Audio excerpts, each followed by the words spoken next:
when these days are over. These words begin our Old Testament reading from Ezekiel, and I expect that they're on our lips quite a lot as we long to see the end of this pandemic.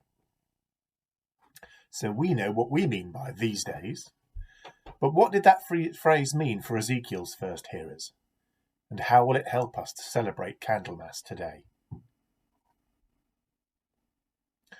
Our Gospel reading is, of course, the presentation of Christ in the temple, or Candlemas in Old Money.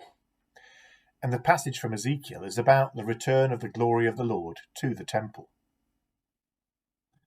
And so these days, in Ezekiel's context, means the 7 days of atonement ritual necessary to enable the priests to offer acceptable sacrifices on the altar in the temple.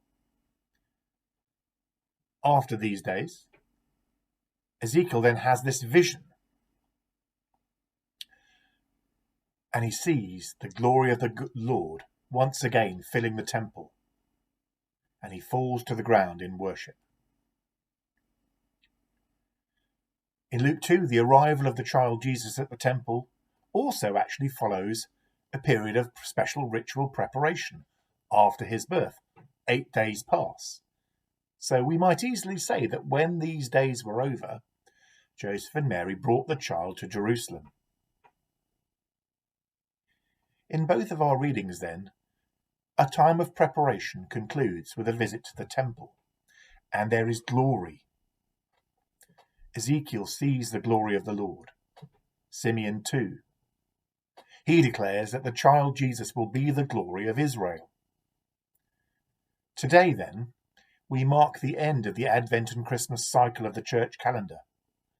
And all over the world there are different church traditions focusing on light, on candles, on a light for revelation to the Gentiles. If Advent and Christmas is our days of preparation, then it must have a missional, proclamative element to its end. When these days are over, on Candlemas, days when we've been celebrating together, when these days are over, comes the day we share the good news beyond our own borders. And my sense is that at the moment, as a church, we're more likely to connect with the vulnerability of a tiny baby than with the triumphalism of the glory of the Lord returned to the temple. COVID, accusations of racism, revelations of abuse, and a financial crisis have all taken their toll, and our reputation is not what it was. But I want to say that's a good thing.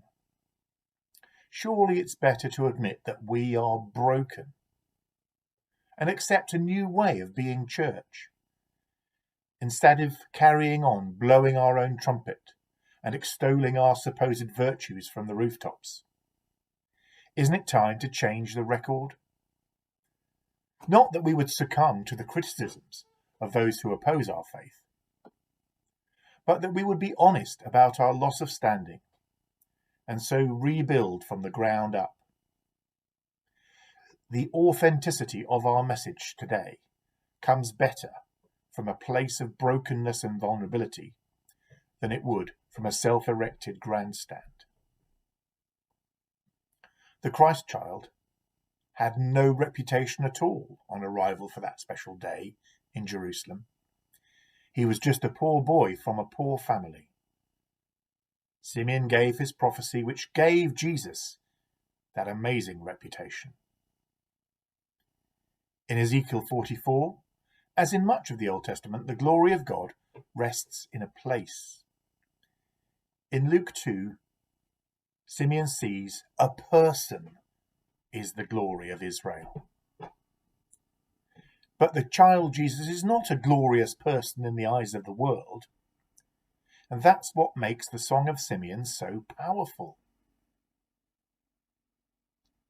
So today, candles are lit to signify the light that has come into the world.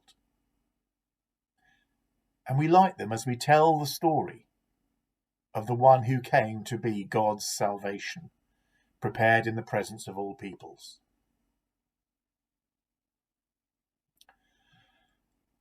So, we want to tell that story beyond our borders. But a lot of the way that we behave as a church implies that we expect to be accepted. We expect to be heard. We are resting on faded laurels, though, undermined by human fragility and sinfulness. Just lighting a candle is no longer enough. As Bruce Cockburn sang, nothing worth having comes without some kind of fight. You've got to kick the darkness till it bleeds daylight. That's from a song called Lovers in a Dangerous Time from 1984. Now, Cockburn himself commented more recently than that on this song, saying, "What I meant was that we can't settle for things as they are, just throw up our hands. If you don't tackle the problems, they're going to get worse." That could be a strapline for what we need to be doing as a church in these days. It isn't going to be easy. We have some challenges to meet about how we are inclusive and how we spend our money. But if Candlemas is about anything, it's about hope. Lighting a candle, of course, is a sign of hope, always has been. But it's rather passive, isn't it?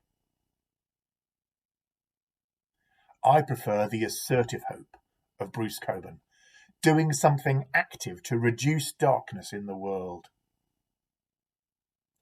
If a small child can be the glory of God's people and a light for the revelation to the nations, might we not consider ourselves capable of living and speaking out the salvation of God today, even from a place of brokenness and vulnerability? One last thing. When these days are over, we won't be going back to how things were before. But again, that's not a bad thing. The world has changed. How we relate to one another has changed enormously through COVID. And so the church will change. And how we relate the gospel to others will change. But the gospel itself and the God whom we meet through it, they stay the same.